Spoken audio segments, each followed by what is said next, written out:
नमस्कार विद्यार्थी मित्रांनो, स्पॉटलाइट अकॅडमीच्या या यूट्यूब चॅनलवर तुमचं सर्वांचं स्वागत आहे। आज आपण 20 मे 2024च्या चालू घडामोडींचं विश्लेषण द हिंदू, लोकसत्ता, सकाळ आणि PIBच्या आधारे बघणार आहोत। आपली जी पहिली न्यूज आहे तर ती मोसमी वारे भारताच्या सीमेमध्ये आलेले आहेत। निकोबार बेटांवर जे आहे तर ती बरसात झालेली आहे बघा। ओके, आता 1-2 दिवस जे आहे जोपर्यंत इंटरनेटचे इश्यू सॉर्ट आउट होत नाहीत तोपर्यंत आपले जे आहेत रेकॉर्डिंग लेक्चर्स मी प्रोव्हाइड करेल, कारण इथं वायफाय संबंधीचा एक टावर होता जिथं सगळे कनेक्शन्स होते, त्याला कोणीतरी आग लावली किंवा ती लागली असं काहीतरी घडलेलं आहे आणि ते सगळं जळालेलं आहे, तर ते सगळं पूर्ववत व्हायला थोडा वेळ लागू शकतो।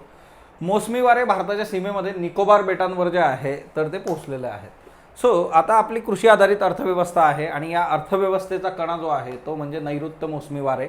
तर अतिदक्षिणेकडचं निकोबार बेटावर त्यांचं आगमन झालेलं आहे आणि 31 मे पर्यंत ते केरळमध्ये सुद्धा जे आहे तर ते दाखल होतील आणि केरळमध्ये दाखल झाल्यानंतर जे आहे तर त्या गोष्टी आपल्यासाठी ज्या आहेत मग ते ऑनसेट ऑफ मॉन्सून आणि त्या सगळ्या याच्यातून केरळमध्ये जो काही मॉन्सून येतो बघा त्याच्यामध्ये गेल्या 4 वर्षामध्ये काही चेंजेस आहेत ते पण आपण बघूयात। आता यावेळेस यल निनोचा प्रभाव कमी आहे, त्यामुळे ला निना हे जे आहे ती स्थिती प्रभावी ठरणार आहे आणि त्यामुळे देशातल्या पावसावर त्याचा परिणाम होणार आहे आणि चांगला पाऊस आपल्याकडे येऊ शकतो। आता यल निनो आणि ला निना हे दोन जे कन्सेप्ट आहे हे रोहित सर तुम्हाला यूट्यूबवर घेतील।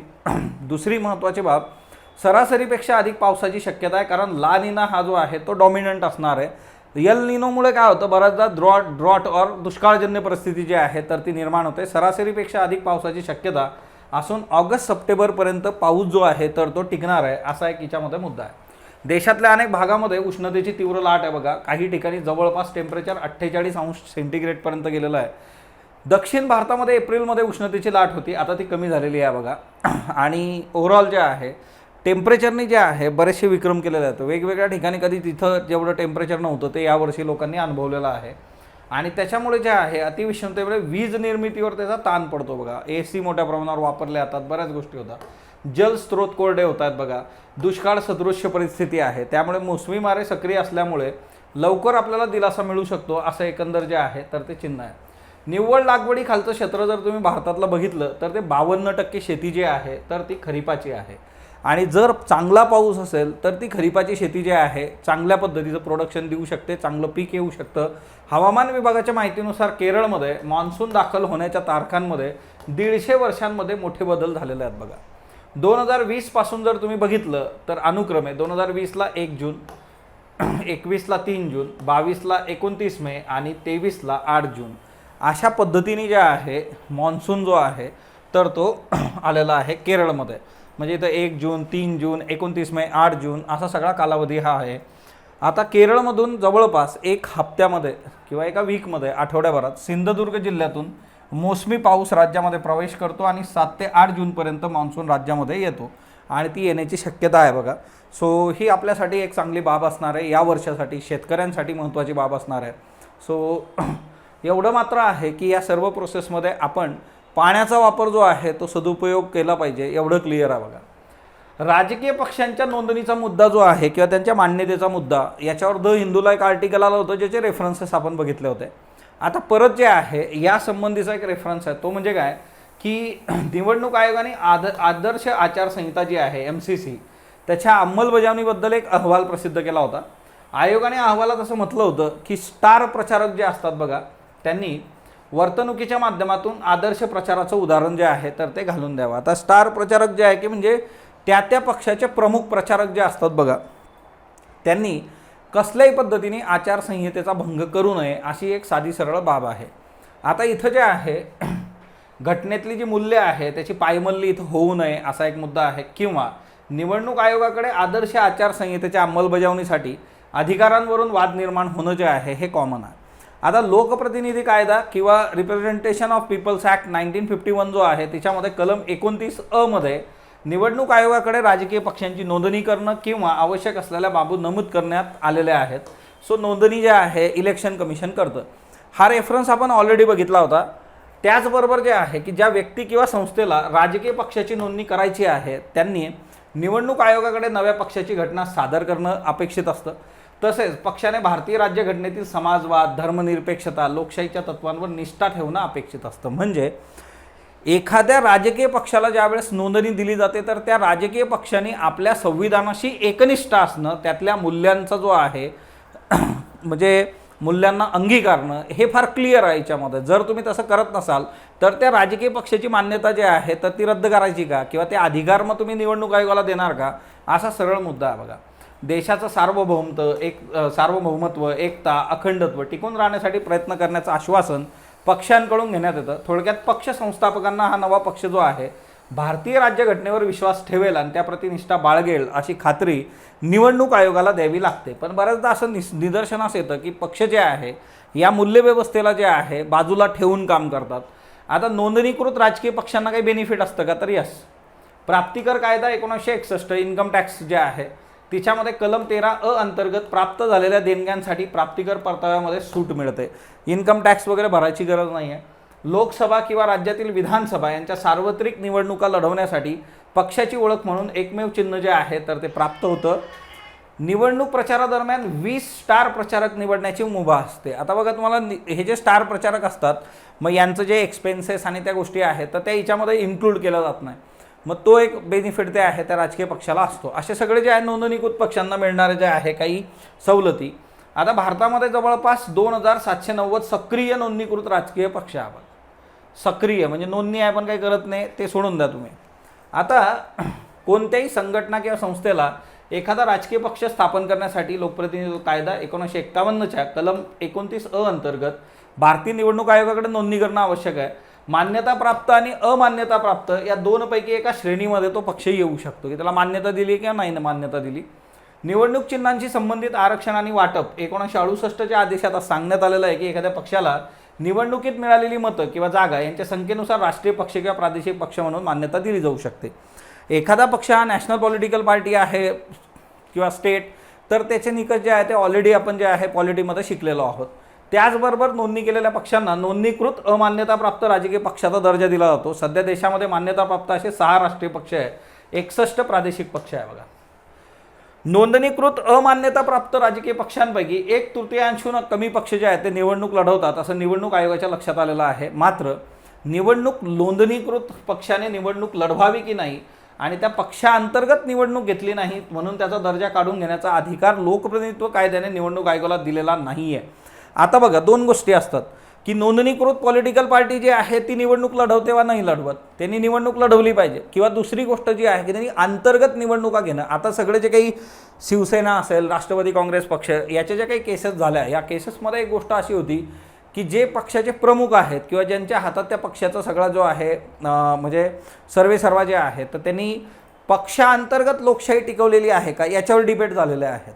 मग पक्षांतर्गत लोकशाही जर टिकत नसेल तर मग तो पक्ष खारिज करायचा का, हे अधिकार तुम्ही लोकप्रतिनिधित्व कायद्याअंतर्गत जे आहे निवडणूक आयोगाला द्या असा डिबेट आहे. सर्वोच्च न्यायालयाने भारतीय राष्ट्रीय काँग्रेस विरुद्ध institute of social welfare and ORS जे आहे हा जो खटला आहे याच्यामध्ये म्हटलं होतं की कोणत्याही राजकीय पक्षाची नोंदणी रद्द करण्याचा अधिकार जो आहे तो निवडणूक आयोगाला नाही आहे. फसवणूक करून नोंदणी मिळवणं. आता बघा असं होऊ शकतं की फसवणूक करून नोंदणी मिळवलेली आहे, राज्यघटनेची निष्ठा बाळगलेली नाही आहे किंवा सरकारकडून बेकायदा ठरवण्यात आल्यास अपवादात्मक परिस्थितीमध्ये निवडणूक आयोग एखाद्या राजकीय पक्षाची नोंदणी रद्द करू शकतो.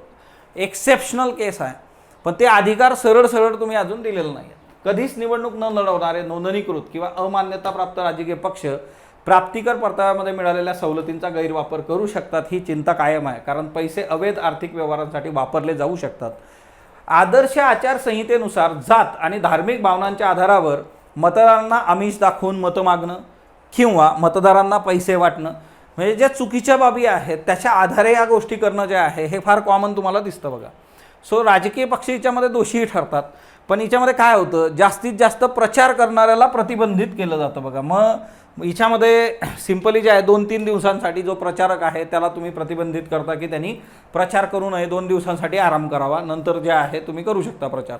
2016 एक निवेदन दिलं गेलं होतं तिच्यामध्ये आपला जो लोकप्रतिनिधी कायदा आहे बघा त्यामध्ये जे आहे रिप्रेझेंटेशन ऑफ पीपल्स ॲक्ट काही आवश्यक बदल करण्याची शिफारस केली गेली होती. निवडणूक आयोगाला राजकीय पक्षाची नोंदणी रद्द करण्याचा अधिकार मिळणं हे याच्यामध्ये अपेक्षित होतं.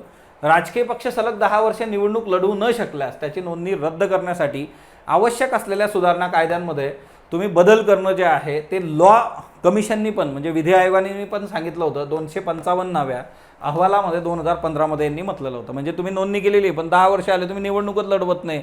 आणि राजकीय पक्ष कशासाठी आहेत तर ती लोकशाहीमध्ये निवडणूक लढवणं, सत्ता मिळवणं, त्याच्यासाठी त्यांनी डील केलं पाहिजे.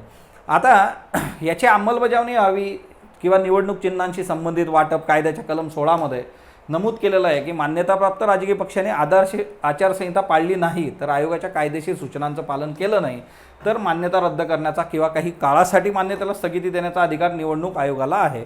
सो ते स्पष्ट करून तुम्ही देणं अपेक्षित आहे. असा हा डिबेट आहे, याच्यावर बरीच चर्चा आहे बघा. आता 2015मध्ये नॅशनल पीपल्स पार्टीच्या मान्यतेला 3 आठवड्यांसाठी जे आहे स्थगित करण्यात आलं होतं काही कालावधीसाठी. सो असं आजवर करण्यात आलेलं आहे. एकदाच हा अधिकार वापरलेला आहे बघा. MCQ साठी हे एक महत्त्वाचं आहे, वारंवार आहे, एकदाच झालेलं आहे असं. ओके, सो ही एक महत्त्वाची बाब लक्षात ठेवा. देन तुम्हाला CBB करंटच्या बॅचेस अवेलेबल आहेत ॲपवर.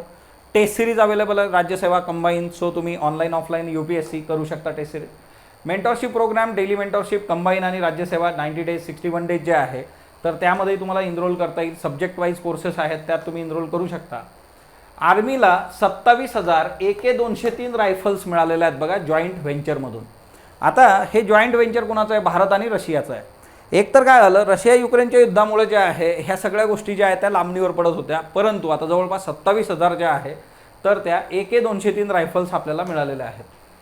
इंडियन आर्मीने ज्या आहे रशियन AK-203 या रायफल ज्या आहेत तर त्या मिळवलेल्या आहेत. आता याच्यामध्ये बघा हा इंडो रशियन एक जॉईंट व्हेंचर आहे जो कोरवा जे ठिकाण आहे उत्तर प्रदेशमध्ये तिथं वर्क करतो. कोरवामध्ये याचं मॅन्युफॅक्चरिंग होतं. जवळपास 5,000 कोटीचा हा कॉन्ट्रॅक्ट आहे. जुलै 2021मध्ये 6.1 लाख AK-203 ॲसॉल्ट रायफल ज्या आहेत त्या मॅन्युफॅक्चर झालेल्या आहेत भारतामध्ये आणि याची टेक्नॉलॉजी जी आहे ती रशियाने आपल्याला ट्रान्सफर केलेली आहे. हे जॉईंट व्हेंचर याचं नाव आहे Indo Russian rifle private limited. आता Indo Russian rifle private limited हे 2019मध्ये अस्तित्वात आलं होतं आणि ऑर्डनन्स फॅक्टरी बोर्ड जे आहे बघा की ज्याला आता advance weapon and equipment India limited जे आहे असं ते झालेलं आहे आणि म्युनिटेशन्स इंडिया लिमिटेड जे आहे त्यांनी भारत आणि रोसोबोनो एक्सपर्ट जे आहे आणि कलाशिकोव कन्सर्न जे आहे रशियाचं त्याच्याबरोबर काम करून डील केलेलं आहे. सो एवढं लक्षात घ्या की आता इथं जे आहे की ह्या ज्या रायफल्स आपण घेतलेल्या आहेत AK-203 हे रशियाचं आणि भारताचं जॉईंट व्हेंचर आहे. 2019मध्ये सुरू झालं होतं आणि तिथून जे आहे या रायफल्स उत्तर प्रदेश कोरवामध्ये बनतात. आता बघा minor girl victim support scheme जी आहे नोव्हेंबर 30, 2023मध्ये आली होती बघा. Ministry of women and child डेव्हलपमेंटनी जी आहे ही स्कीम आणली होती. Scheme for care and support to victims under section 4 and 6 of protection of children from sexual offences POCSO act 2012. याचं जे काही उद्दिष्ट आहे ही जी योजना आहे नावातच बघा मायनर गर्ल. मायनर म्हणजे काय? मायनर म्हणजे बिलो 18 जे आहे बघा. ओके, मायनरचं जे बेसिक हे आहे ते म्हणजे काय बिलो 18 इयर्स. ओके, आणि याचा ऑब्जेक्टिव्ह आहे इंटिग्रेटेड सपोर्ट प्रोव्हाइड करायचा बघा मायनर प्रेग्नंट गर्ल्सला की ज्या पॉक्सोच्या अंतर्गत ज्या आहे किंवा ज्या आहे सेक्सुअल असॉल्ट त्यांच्या बाबतीमध्ये घडलेला आहे under victims under one group and facilitate immediate emergency and non emergency access to the services for long term rehabilitation. आता यांना ज्या आहेत 2 गोष्टी आहेत की ज्या मायनर मुली आहेत की ज्या प्रेग्नंट आहेत त्यांना एक लॉंग टर्मसाठी दीर्घ काळासाठी ज्या आहे तर ते आपल्याला त्यांचं पुनर्वसन करायचं आहे त्याच्यासाठीची ही योजना आहे बघा. आजच्या द हिंदूला याच्यावर आर्टिकल आहे. सो ही योजना एक तुम्हाला माहीत पाहिजे. आता बघा लॉयन टेल मकाक. आता लॉयन टेल मकाक जे आहे तर त्यांनी जे आहे जंगलं सोडून तमिळनाडूमध्ये ते अर्बन एरियामध्ये तुम्हाला दिसत आहेत, शहरामध्ये दिसत आहेत बघा. एका छतावर हे सगळे लॉयन टेल मकाक बसलेले आहेत. आता हे लॉयन टेल मकाक का शहरामध्ये आले तर सिम्पल आहे बघा फूड. ओके, सो बरेचशी जी गावं आहेत त्या गावांमध्ये तुम्ही ऑब्झर्व जर केलं असेल तर माकडं जी आहेत तर ती गावामध्ये येतात बघा. उन्हाळ्यामध्ये मोठ्या प्रमाणावर हे दिसतं. आमचं जे मूळ गाव आहे त्या गावी पण जे आहे मोठ्या प्रमाणावर माकडं असायची. आता सध्या बरेच वर्ष झाले तिथं कॉन्टॅक्ट नाही आहे त्याच्यामुळे ते येतात नाही येतात माहीत नाही, पण मूळ त्या गावामध्ये भरपूर माकडं यायची. ते माकडं येण्याचं कारण एकदम सिम्पल होतं. जंगलामध्ये एकतर पाणी किंवा चारा किंवा त्यांचं खाद्य अन्न तर ते कमी पडल्यानंतर मग ते मानवी वसाहतीकडे जे आहेत तर ते त्यांचं मार्गक्रमण करतात. जसं सेम इथं लॉयन जे आहे लॉयन टेल मकाकच्या बाबतीमध्ये घडलेलं आहे. आता लॉयन टेल मकाक जे आहे बघा तर याला इंडेंजर्ड म्हणून IUCN स्टेटस दिलेला आहे.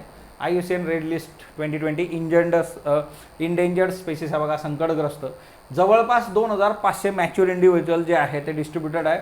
वेस्टर्न घाटमध्ये तुम्हाला हे बघायला मिळतात बघा. वाईल्ड लाईफ प्रोटेक्शन ॲक्ट जो आहे त्याच्यामध्ये अंतर्गत हे शेड्यूल 1 मध्ये आहेत. सो लॉ अँड टेल मकाकचा आहे एक रेफरन्स लक्षात ठेवा.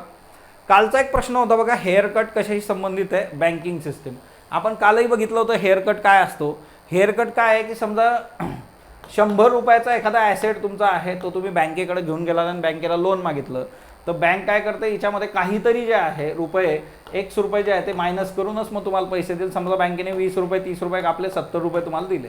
सो यालाच हेअर कट असं म्हटलं जातं. बरं, असं बँक काय करते, तर रिस्क 100 रुपयाची वस्तू उद्या 90ला झाली, मग बँकेचा लॉस होऊ शकतो, असं ते गणित आहे. देन 19व्या शतकाच्या मध्यातून कोणत्या देशाने न्यू कॅलेडोनिया या बेटावर नियंत्रण ठेवलं होतं, फ्रान्स. आन्सर आहे बघा. आजचा प्रश्न घ्या, consider the following states, Tamil Nadu, Kerala, Karnataka, Andhra Pradesh. How many of the above states और states produce arabica coffee? Only 1, only 2, only 3, all of the above. UPSC साठीचा प्रश्न हा बघा, अरेबिका कॉफी कुठल्या स्टेटमध्ये प्रोड्यूस केली जाते, तुम्हाला उत्तर द्यायचं आहे. कथ्थकली नृत्य खालीलपैकी कोणत्या देशातील नोह आणि काबुकी या नृत्यांची साधर्म्य राखतं? चीन, जर्मनी, जपान, ब्रिटन. याचं उत्तर तुम्ही द्यायचं आहे. सो स्पॉटलाइट अकॅडमीचा ॲप डाउनलोड करून घ्या. तिच्यावरून डेमो कोर्समधून तुम्हाला जे आहे येत्या काळामध्ये 10 जूनपासूनच्या बॅचेस पण तुम्ही डेमो बघू शकता. सायमल्टेनियसली तुम्हाला जे आहे वेगवेगळ्या लिस्ट झालेल्या बॅचेस पण तुम्हाला, आरंभ बॅच जी आहे राज्यसेवा डिस्क्रिप्टिव्ह ती तुम्ही जॉईन करू शकता. IS 2025 फाउंडेशन कोर्स अवेलेबल आहे 10वी-12वीच्या विद्यार्थ्यांना. आज जी आहे तर ती विज्ञान तंत्रज्ञान संरक्षणाची 365ची नोट पण रिलीज होऊन जाईल बघा. या नोट्स तुम्हाला ऑनलाईन ऑफलाईन अवेलेबल आहे. मराठी साहित्यासाठी जे आहे नेक्स्ट मंथमध्ये आपली बॅच सुरू होते आहे. सो मराठी साहित्य तुम्ही जॉईन करू शकता ऑप्शनल बॅच 2025 साठी. स्पॉटलाइट अकॅडमीला फेसबुक, इन्स्टा, टेलिग्रामवर फॉलो करा. आपल्या चॅनलला सबस्क्राईब करा, व्हिडिओला लाईक करा. ज्यांना गरज आहे त्यांच्यापर्यंत पोहोचवा. 7447665769 8275275769 हे टीम स्पॉटलाइटचे कॉन्टॅक्ट नंबर आहे. तुम्ही कॉल करून यांच्याशी बोलू शकता. टीम स्पॉटलाइटची 10 ते 6 हा जो कालावधी आहे याच्यामध्ये तुम्ही कम्युनिकेशन करू शकता. तुम्ही मॅसेज 24/7 पाठवू शकता, त्यात काही वाद नाही बघा. So thank you all of you. भेटूयात उद्या नेहमीप्रमाणे. धन्यवाद.